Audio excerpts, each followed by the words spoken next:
कहानी सिर्फ एक मरीज के मौत की नहीं, ये उस व्यवस्था के मौत की है जिसे सरकारी अस्पतालों के लिए अपनाया गया था। आज वहां की व्यवस्था ऐसी हो गई है जो अस्पतालों के नाम पर मरीजों को जिंदगी नहीं बल्कि लापरवाही और मौतें देती है। उत्तर प्रदेश के बिजनौर से आई ये खबर देश की हेल्थ सिस्टम की सबसे काली तस्वीर को उजागर करती है। यहाँ डायलिसिस के दौरान बिजली गई, जनरेटर नहीं चला। क्यों? क्योंकि ईंधन नहीं था। और इसके बाद मशीन में फंसा रह गया खून और आखिर में सरफराज की जिंदगी भी ले गया। नमस्कार, मैं स्नेहा श्रीवास्तव और आप देख रहे हैं द हिंदी टॉप। उत्तर प्रदेश के बिजनौर जिला अस्पताल से ये खबर आ रही है कि 26 वर्षीय सरफराज अहमद की डायलिसिस के दौरान मौत हो गई और वजह जानकर आप भी हो जाएंगे हैरान। बिजली चली गई और जनरेटर चालू नहीं हो सका क्योंकि उसमें डीजल ही नहीं था। हॉस्पिटल प्रशासन की इस तरह की लापरवाही के लिए किसे जिम्मेदार ठहराया जाए?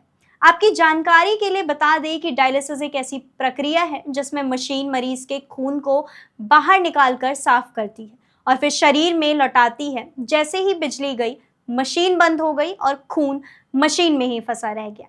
अस्पताल में मौजूद कर्मचारी घबरा गए, लेकिन सबसे चौंकाने वाली बात ये थी कि बैकअप जनरेटर स्टार्ट ही नहीं हो पाया और उसकी वजह थी उसमें डीजल ही नहीं था। मृतक सरफराज के परिवार से बातचीत के दौरान पता चला कि डायलिसिस के दौरान आधा खून मशीन में ही फंसा रह गया और स्टाफ जनरेटर चलाने की कोशिश करता रह गया, पर डीजल ना होने की वजह से कोई कामयाबी नहीं मिली। आंखों में नमी लिए सरफराज की मां ने बड़ी बेबसी के साथ कहा कि हमारा बेटा अपनी आंखों के सामने तड़प कर चला गया और कोई कुछ नहीं कर सका। इसी बीच सबसे दिलचस्प बात ये आ रही है कि अस्पताल प्रशासन ने लापरवाही की जिम्मेदारी एक निजी एजेंसी संजीवनी पर डाल दी है, जिसका काम जनरेटर में डीजल डालना था। सीडीओ जसजीत कौर ने मौके पर पहुंचकर रजिस्टर जब्त किए और आदेश दिया कि एजेंसी को ब्लैकलिस्ट किया जाए और एफआईआर दर्ज हो। डॉक्टर्स बताते हैं कि डायलिसिस मशीन में 200 से 250 मिलीलीटर रक्त होता है और अचानक बिजली काटने से मशीन बंद हुई और खून मशीन में ही रह गया।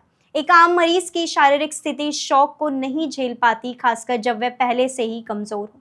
सबसे बड़ी बात कि इस घटना के वक्त अस्पताल में एक सरकारी निरीक्षण भी चल रहा था। फिर सवाल उठना लाजमी है कि जब सरकारी निरीक्षण के समय ही ऐसी घटना हो सकती है तो आम दिनों में क्या हाल होता होगा। शायद आम दिनों में ये खबर लोगों तक पहुंचती भी नहीं, मामला दबा दिया जाता। सवाल सिर्फ इतना नहीं कि डीजल क्यों नहीं था, सवाल ये भी है कि मरीज की जान इतनी सस्ती क्यों है। क्या एक सरकारी अस्पताल में इलाज मौत का दूसरा नाम बन गया है? गोरखपुर कांड तो आप सबको याद ही होगा, जब 2017 में भारत के उत्तर प्रदेश के गोरखपुर शहर में राज्य द्वारा संचालित बीआरडी मेडिकल कॉलेज अस्पताल में कई बच्चों की मौत हुई।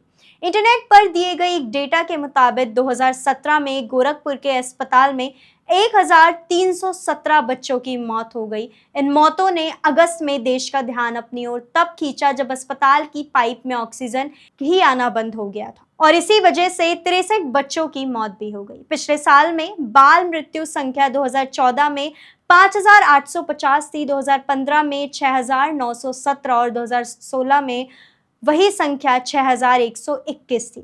तीव्र इंसेफेलाइटिस सिंड्रोम इन मौतों का एक प्रमुख कारण था। ऐसे में आम जनता किससे सवाल करे, हॉस्पिटल प्रशासन से या फिर मौजूदा सरकार से?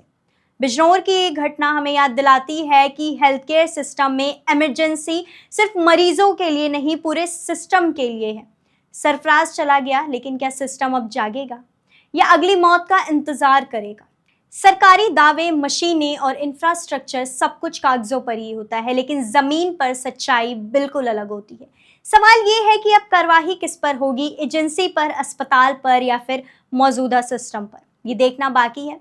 ऐसी ही और खबरें देखने के लिए हमारे चैनल द हिंदी टॉप को सब्सक्राइब करें और बेल आइकन दबाना मत भूलिए। साथ ही हमें एक्स पर, इंस्टाग्राम और फेसबुक पर भी फॉलो करें।